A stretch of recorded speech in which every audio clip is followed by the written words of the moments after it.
Alright, so here I've got my third function remote for front end loader equipment stuff, such as grapple, auger, whatever. It's my B2650 Tractor. Had this installed a few months ago. Problem is the switch that was up here broke.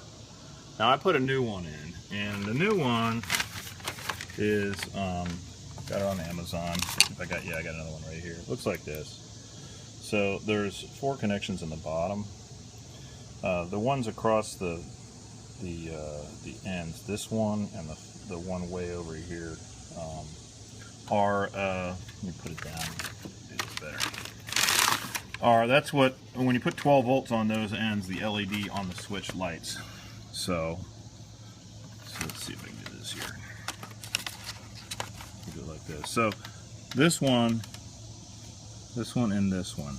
So I believe this is the positive side of the LED, and this is the negative side of the LED. So you want, on this one, you want to bring ground in here, and that's what I've done with this switch up in here. And I don't know if you'll be able to see what I've done, but I'll show you in a second. So if you look at this switch here, okay, it's mounted like that in the housing there. This was somewhat of a pain in the butt to do. But going from left to right, that's minus. So you put. So here, let's do this right. So what I want to do is make it work the same way as before. So when the switch is depressed, the light will come on, and then it will send voltage to the valves, 12 volts to both valves. And then there's a button on there's 2 buttons on the actual knob on the loader control valve. Those 2 buttons either actuate, pushing fluid out or pulling fluid in. So,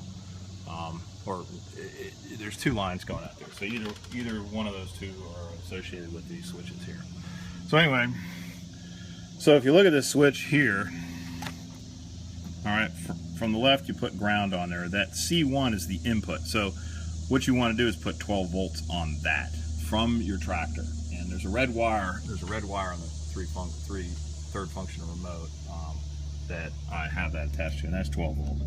So ground, 12 volts. And then what I had to do is I wanted it normally open, meaning I don't want any voltage going to the valve when the switch is up and the LED is off. So we connect basically this NO1, normally open 1. I've got both. There's two valves here. So there's one there, or solenoid, and there's another solenoid right over here on this other side. So this side, and then back in there's another solenoid. So you can see here's the voltage going to it. So this ground and that voltage wire, that comes from this switch here. So again, ground, 12 volts from the battery, or from it's from the ignition switch relay. And then this one will connect to both valves. And then what I did is, so when you depress it, voltage goes from C1 to normally open 1. So when you press the button, then this is connected. If you want voltage on all the time, you could use this wire, but I just have that no connected. So it's ground. Put your 12 volts there. Put your valve control here, and you have 2 wires coming off here. And then what I did is I made a loop, and I just looped it around to this plus, so that when you press the button, the LED on the switch at the top of the switch turns on. I'll show you how that works. So I'll go ahead and depress it.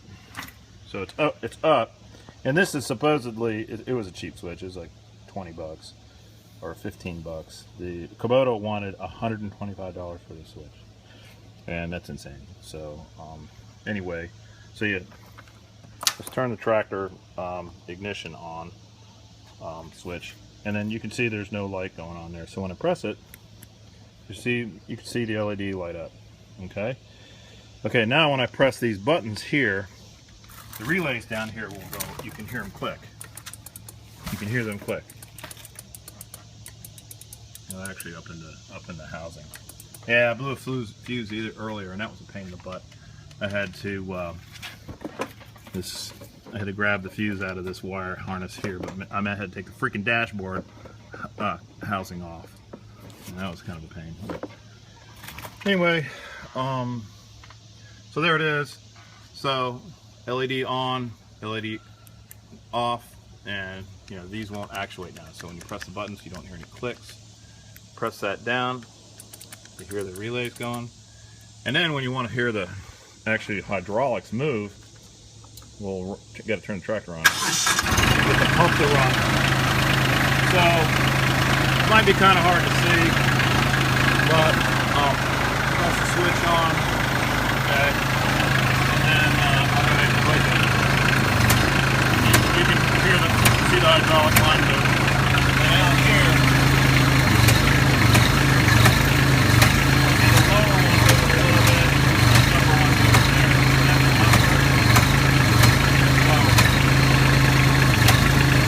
And I got tapped in. I don't think that's so yeah, this dang switch broke just before I had the dang before I even bought an implement. So I think what happens is it gets snagged. It gets snagged down in here. So what I'm going to do is I tie wrapped it there. This is still going to snag, so I'm going to glue this all in with I think right now with just RTV, so I can take it out if I have to. That'll give it a little bit more rigidity. But that's it. So here's the part number. It's a latching waterproof blue LED switch. I think it takes about 4 or 5